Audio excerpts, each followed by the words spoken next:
This is the Biz News Podcast, one-on-one conversations with experts in business and personal development. Dave Richards went from a lifetime in the military to becoming a business professional, yoga instructor, poet, and author. His childhood was spent in various parts of the U.S. as well as Japan as a military dependent, and he joined the Marines after graduating from Penn State with a degree in English.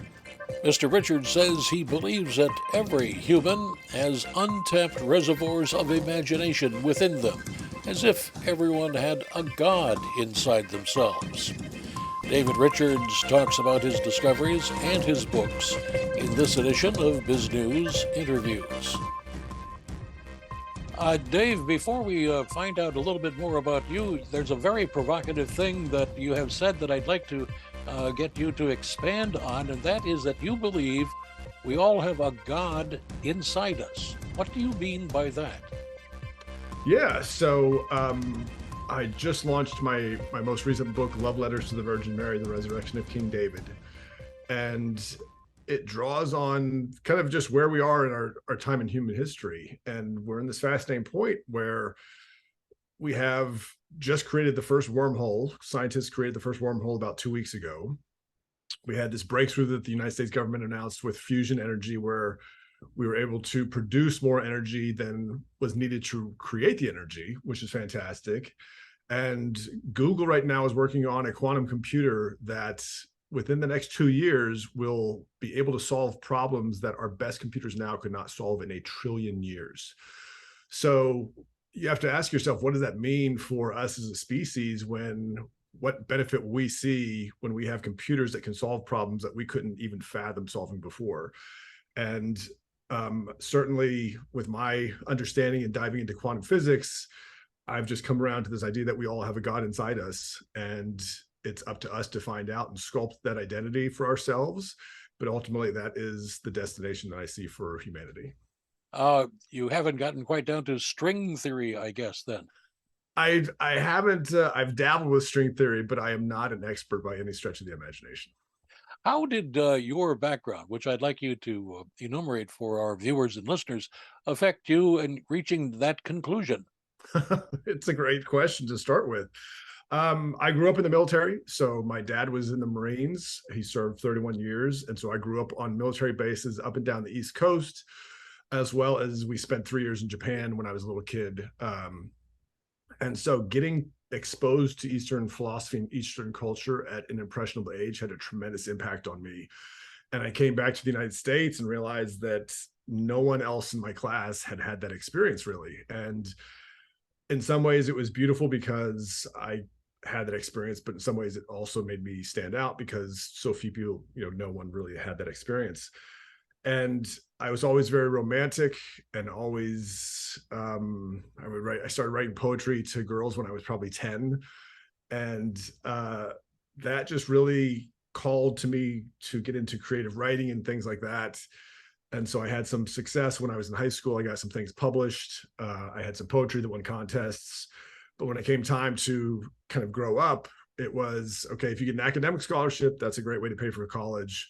Otherwise, you want to look at ROTC or going into the military. And so my grades weren't good enough to be academically rewarded. So I joined ROTC. That led me to the Marine Corps. And even though I was an English major in college, I kind of divorced myself from the idea that I was going to write professionally. I wanted to be the next Stephen King. I really loved his work and was just amazed on the journeys that he could take people. So I joined the Marines, was in the combat arms, was in Somalia as part of Operation Restore Hope in ancient history way back in the 90s. But there was always a part of myself that I couldn't completely satisfy. And it was this artistic, creative side of me. And so about 10 years into my military career, I started writing poetry again. And in the Marine Corps, that will raise some eyebrows because a lot of Marines don't associate Marines with poetry. And then I made the decision after 15 years to get out. And part of it was I realized the blueprint that I'd been using for my life was very much my dad's. And that came about because I didn't really know any better, because in the military, you you don't spend a lot of time thinking about yourself. I mean, it's just not the culture of the military is to think externally and focus on things outside of you. So I made that decision. I immediately fell in love with yoga, which wasn't part of my plan, but that led me down this path. And yoga is really the stepping stone that I attribute getting me into quantum physics, because the whole premise behind yoga is there's something more behind you or more to you than this body and this mind. And you can call that soul, you can call that spirit. But my journey into yoga led me down that path. And that led me to quantum physics. And quantum physics kind of upends Newtonian physics and says that we have an impact on our reality. And so our thoughts and feelings can shape our reality. And I found that really fascinating. And after 11 years of trying to write horror stories after I got out of the military, I finally wrote a self-help book on helping people find their purpose. And that opened up the door to just continue to dive deeper into who am I and how can I contribute to the world. What did the men, and I presume women, that you commanded think of their yoga leader? Well, I didn't teach or even practice yoga while I was in the Marines. I don't think I could have pointed out. Well, perhaps I should have said the poet leader. I had people ask me if I was gay. That was something that came out. And it wasn't, I didn't interpret it as that was sort of the visceral response that it elicited when I remember telling one of my colleagues, and he said, "Are you gay?" And I was just like, "No, I just like, if you read my poetry, you'll see it's pretty, I wrote about Achilles. I wrote just strong stuff. A lot of it was romantic, but it raised eyebrows. And again, it's just because you just don't see that in the Marine Corps. And I, like, even through my Marine Corps career, part of what got me back into writing poetry was I had a boss, and this guy was a tough as nails colonel. He was a military police officer. He'd been a Boston street cop before he joined the Marines, so he was really tough. But he painted, and he had paintings in his office. And I remember going into his office, and I was just blown away that here was another Marine who had an artistic side to him. And it was fascinating to me. But for me, that was a license to start to explore poetry. And I remember we were talking, there was a miniseries coming on TV about Helen of Troy. And I said, we both agreed it probably wouldn't be as savage as, like, we would like it to be like Brad Pitt's Troy movie kind of. But I said, you know what, I'm going to write a poem about Achilles. And that was my first entry point into doing that. But it was both a blessing and a curse. It got me into one of my advanced master's degree programs, because for the application, my instructor that I was reporting to submitted some of my poetry to the admittance board. But also it made me stand out because just poetry wasn't something you heard Marine officers doing a lot of. Poetry is not exactly known as a lucrative career path either. It's not certainly. And I don't believe I harbored any illusions that I was going to become rich writing poetry, but it was a path for me to create. And for me, that was deeply satisfying. That satisfied me on a spiritual level that I couldn't really express. I remember one time I was in a Jiffy Lube getting the oil changed in my car, and I just had this inspiration for a poem come to me. So I grabbed a newspaper and I just wrote the poem on the fringe of the newspaper. And I was like, but that's kind of the flow I was in terms of that time in my life.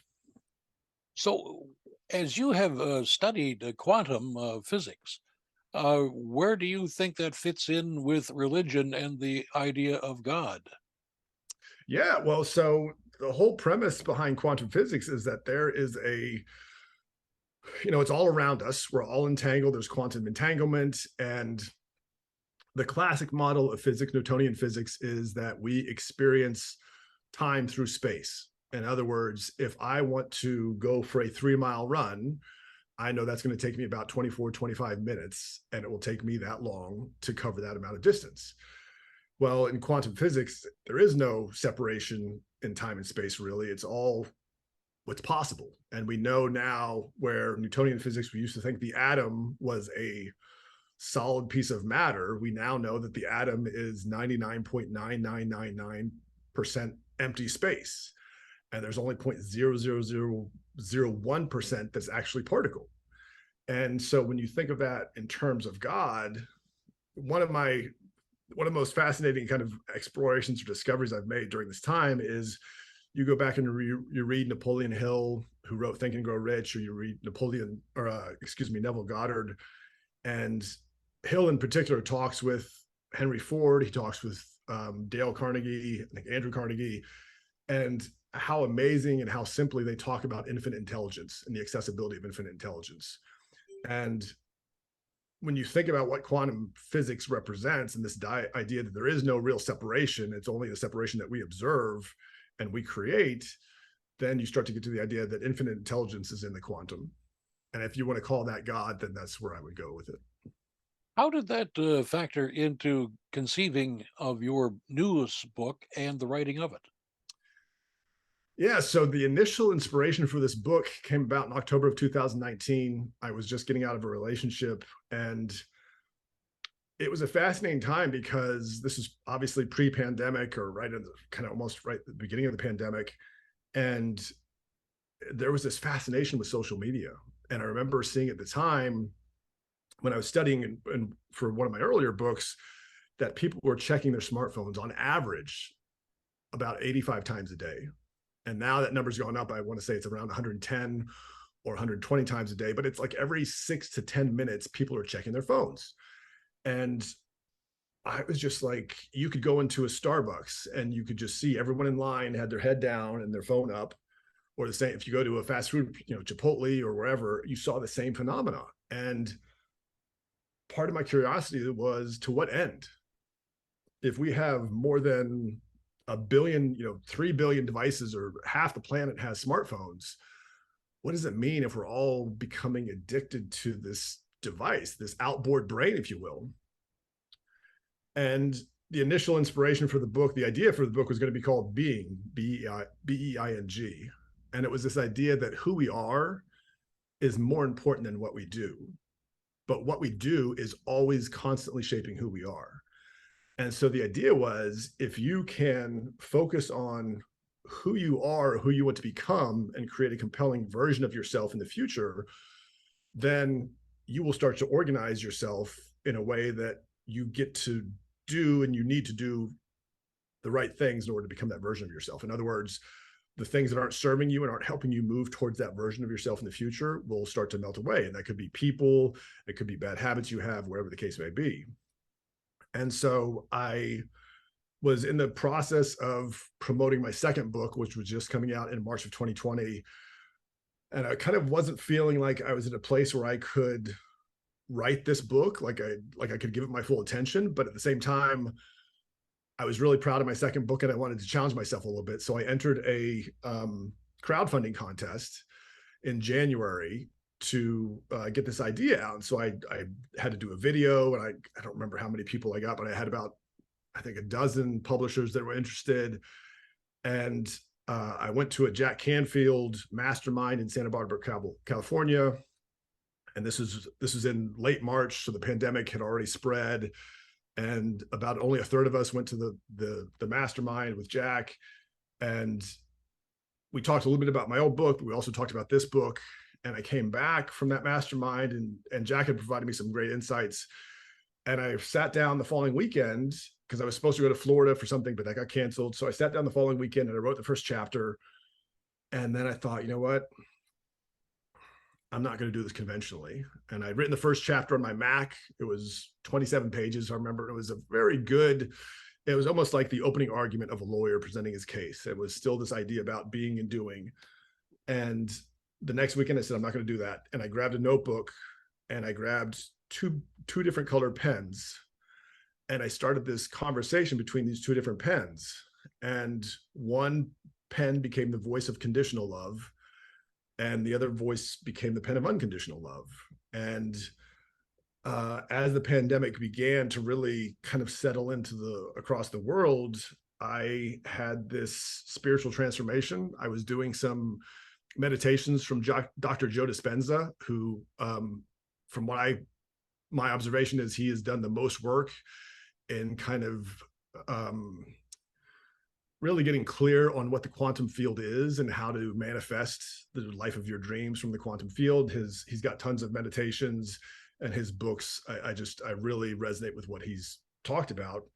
And as the journey began to unfold for me, the book started to get more detail and more texture to it. And I kept rewriting every weekend. I was working during the week, and then every weekend I was rewriting what was basically the outline of the book.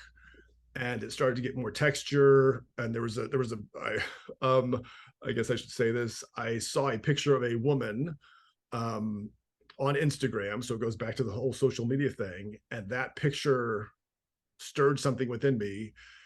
And it also set me on this weird course because I decided that I was going to include that picture into the story. And that took place over the next year and a half. I was trying to figure out just how to tell the story and even come up with a title. And so the idea came in October of 2019. I did not come up with a title until November of 2021. And then that allowed me to finish the first draft. I wrote the first draft in all of December of last year. I finished it New Year's Day this year. So that then brings us to one thing we like to talk to authors about is what is your writing routine? Are you like Hemingway, where you grind out 5,000 words before noon and then disappear into a bar? Not that you would, but it sets an example for some of us at least, or what?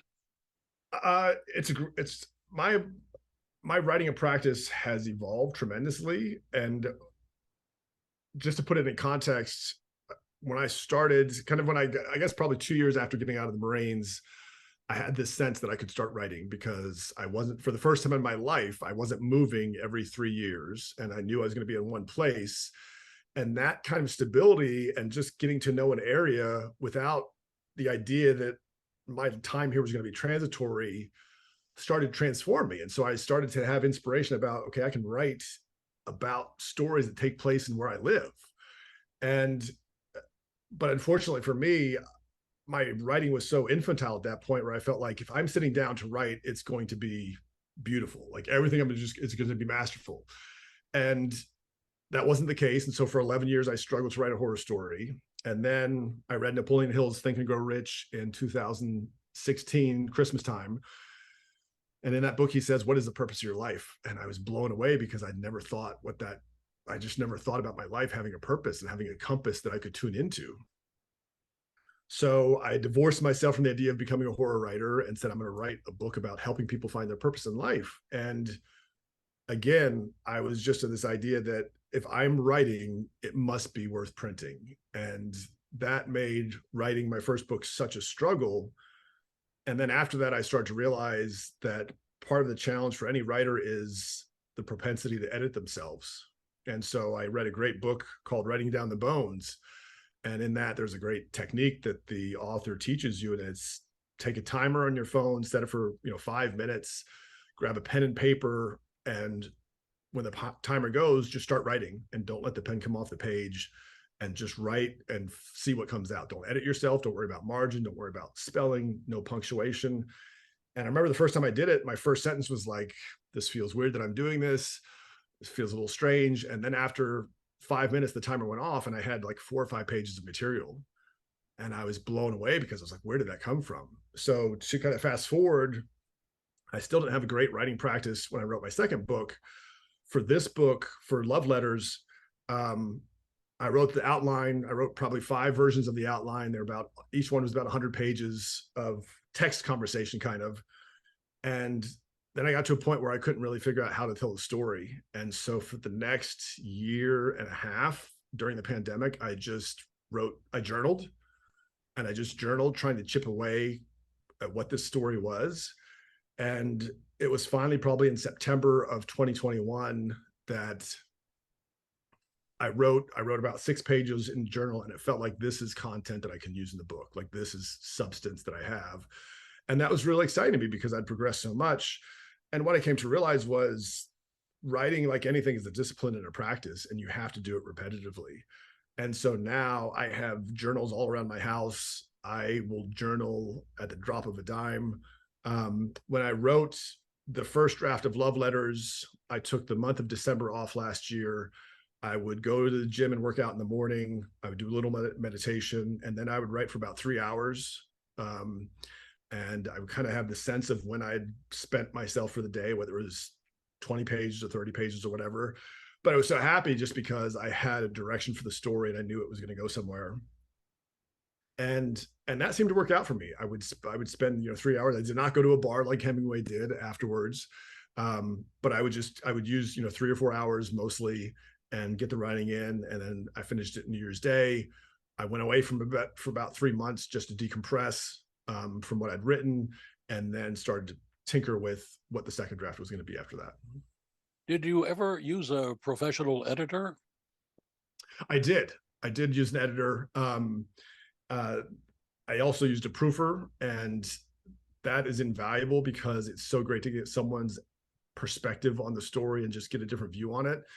In this case, the proofer paid off more than the editor because I felt confident that the direction I had taken the story was pretty strong. Like I would have, not that I would have had a hard time being convinced, but the editor would have had to have something really compelling to come at me with and say, I think you should change this. And that just didn't happen. The proofer found about 300 things that need to be changed, I think, the first time around. So that was useful, but that's been a journey too, as well, Doug. I didn't have a great editing experience with my first book. I remember my second book, I had a meeting with my editor on Independence Day, July 4th, 2019. And he very casually said, "This is what's wrong with your book." And I was just like, it was my first real editorial crush. I was like, how dare you? What are you talking about? But he was right. And we talked through it for about 20 minutes. And we came up with kind of a new angle. And that made the story that much better. So I was really pleased with it. I was grateful that Love Letters didn't need a big, swift change to it based on where it ended up. So is there yet another book on the drawing board? I do have an idea for a follow-up to Love Letters, a sequel, if you will. The working title right now is The Silence That Whispered, but I'm going to stick with that through the new year and see if it sticks with me. One of your other books, as I understand it, I may have the title wrong, is Whiskey and Yoga, or maybe it's Yoga and Whiskey. Whiskey and Yoga. Oh, I had it right the first time. Is that a textbook sort of thing? That's so that was my first book, and that's really about helping people find their purpose in life. It's really a series of short, almost vignettes, if you will, just different ideas to understand how to really get that clarity on what your purpose is, so that you can move forward to have not only a life that's fulfilling for you, but one that also contributes to other people. Dave, we had one of the most wide-ranging interviews in recent months in talking with you, but what would you like to add that I have not been bright enough to ask you? The best thing I would say to your audience, Doug, is to remember that life happens for you. It doesn't happen to you. And if you feel like you're stuck in life, or you feel like you have a victim mindset, just change your perspective on life and ask yourself, why is life happening for me or unfolding for me this way? And when you do that, you will be amazed at how much your life will shift. And one last thing, and that is, how can people get in touch with you? So my website is davidrichardsauthor.com. You can go there, check out Love Letters to the Virgin Mary. It is on sale. The Kindle version's on sale through the holidays for 99 cents. My other books are available there too. I am on social media at David Richards Author. If you look for me on Facebook, look under Lifting the Hammer. I won't give too much away about the story, but it ties into Love Letters. So.